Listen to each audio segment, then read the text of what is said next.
Hi, I'm Casper René Johansen and I'm your YouTube philosopher. This is another one of my philosophical speeches videos coming into 2022.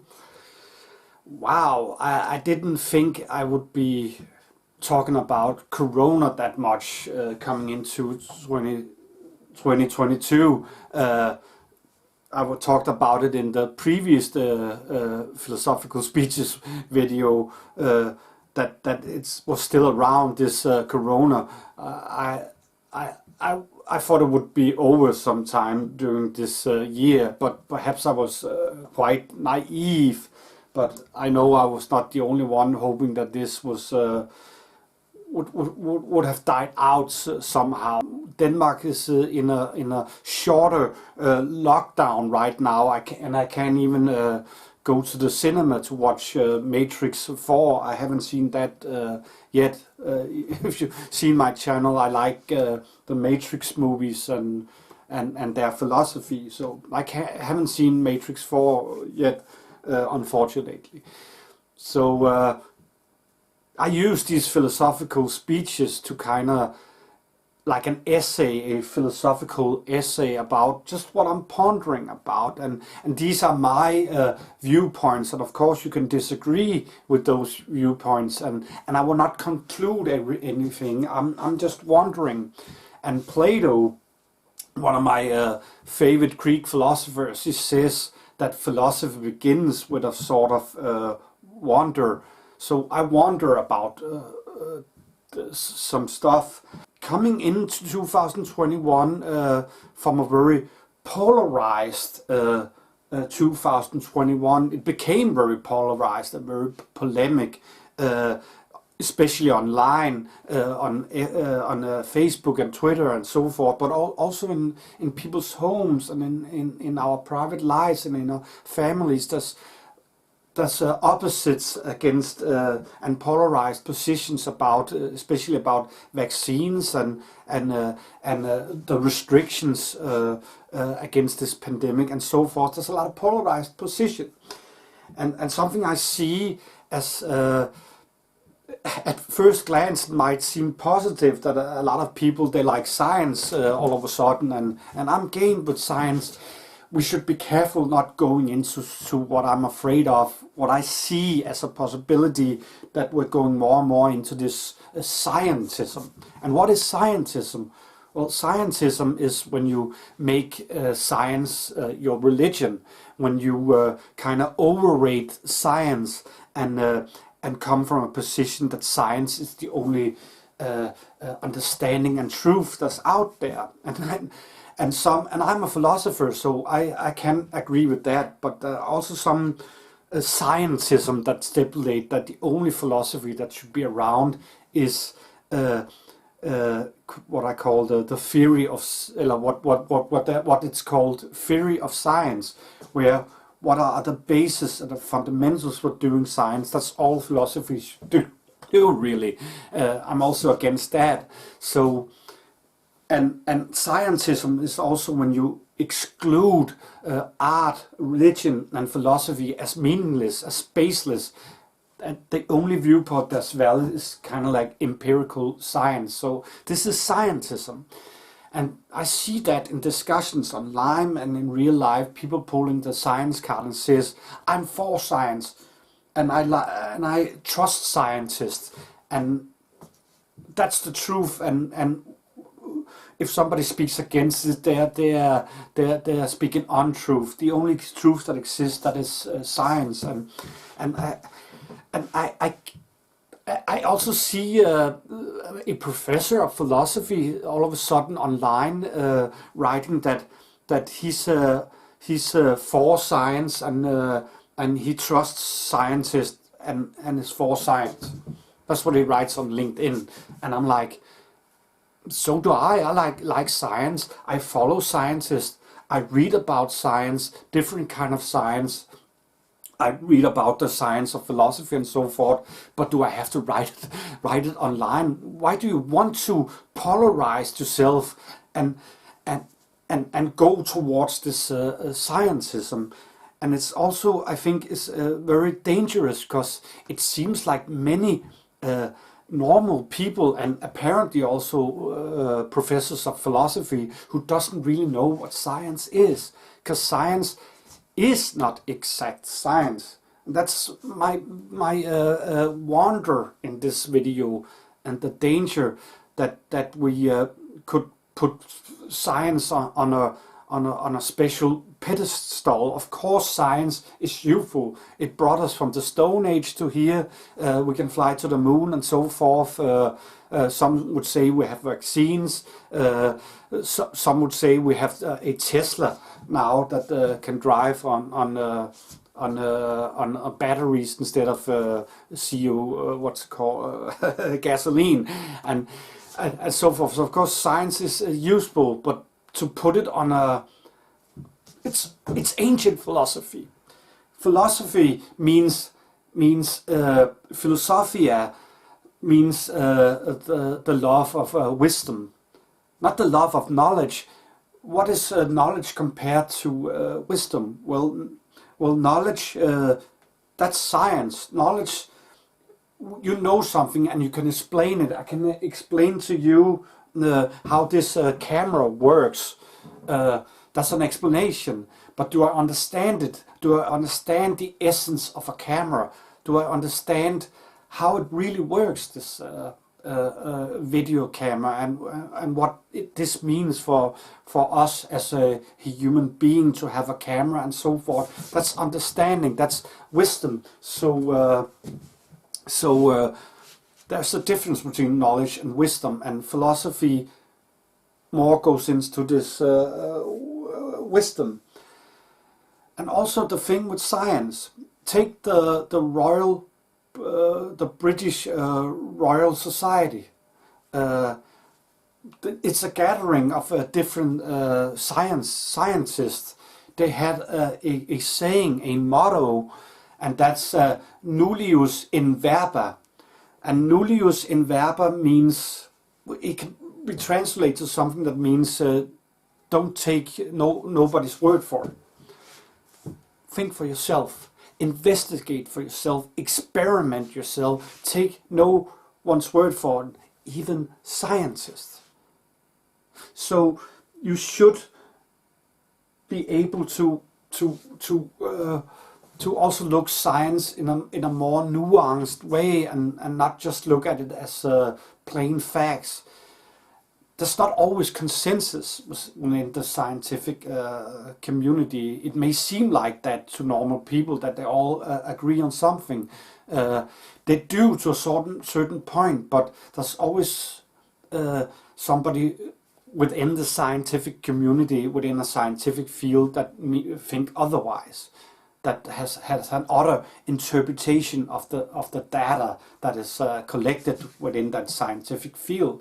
And often it's the small people within that scientific field that generate something new with their new hypotheses, their new interpretations, like Einstein and Albert Einstein and Niels Bohr with his quantum collapse, and another interpretation of the quantum collapse, and Einstein with his theory of relativity.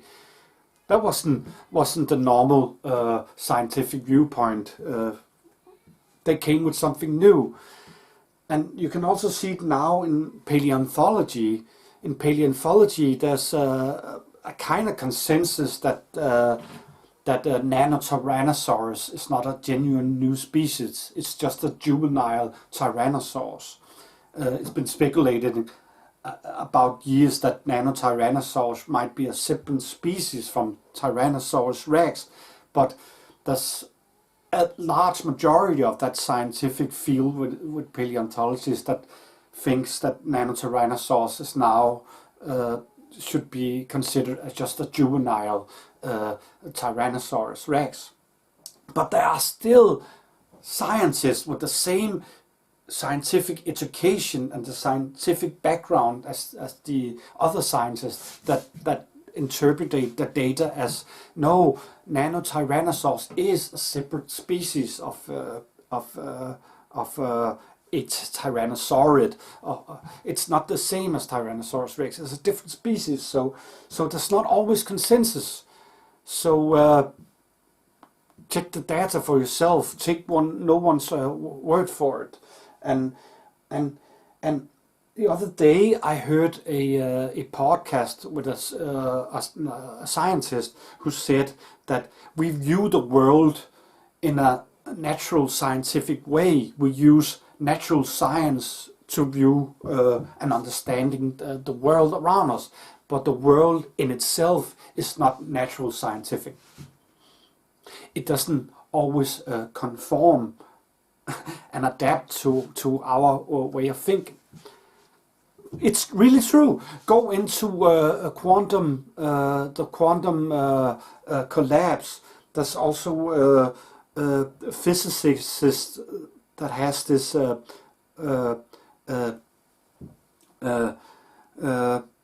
the observer effect within physics. When you look at electrons, they behave differently. Does something happen? And an observer effect. When we look at it, they behave differently, and they cannot really explain it.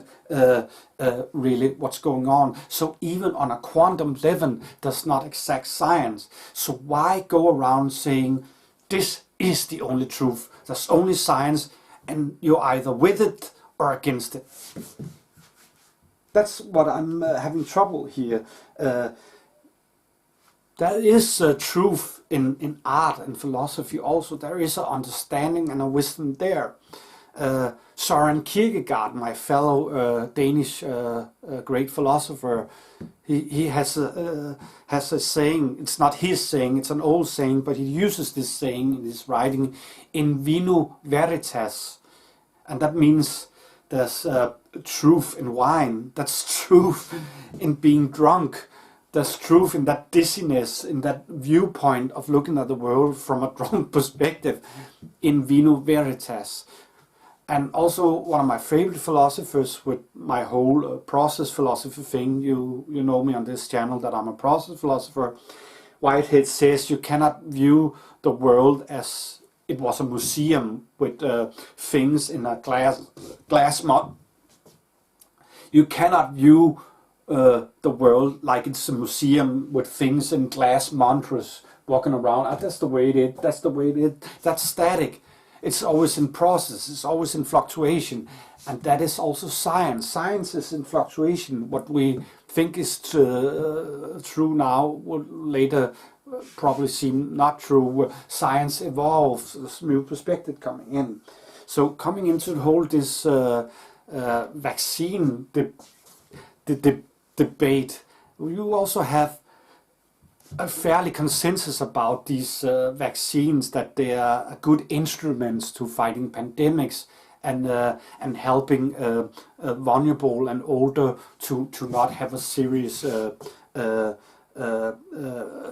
COVID-19. So there are a consensus that they are good for vulnerables and elderly, these vaccines. But there are also scientists that believe that not all should have these vaccines, that not our children, not our babies should have these vaccines. There's not consensus of this. So stop going around and says that all should take the vaccines, and if you're against that perspective, then you're unscientific. That's scientism. And I myself, I'm not against vaccines. I think it's good for vulnerables and elderly and people who feel that they need the vaccines to have it. And I'm all for that a lot of people get the vaccines. And that's generally, most people take the vaccines. In Denmark, we got almost 80% who took the vaccine. So that's not a problem. But should we vaccinate our children and our babies in the long run, or even our dogs or the housefly or whatever? That's questionable, and there are scientists who believe no, we should never vaccinate kids. So that's also my wonder about this, being careful with scientism, and we should have a more nuanced debate. And I'm also very Aristotle in this approach with his golden middle way, Aristotle, between two extremes. So I'm not like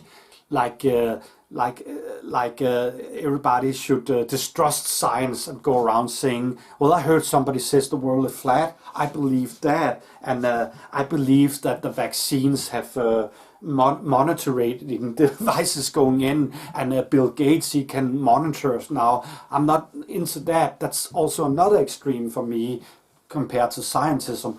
So I'm more on a golden middle way that I'm trying to take no one's word for it and think for myself, to study myself, to read the data myself, to read the peer review and so forth, and be careful about going into this scientism.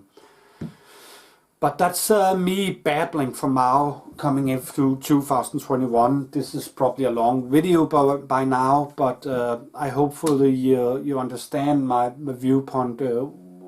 What do you think? Should we be afraid of scientism, or is it all right for us to throw out art and philosophy and become extreme natural scientists? Well, I hopefully see you in the next video. Bye.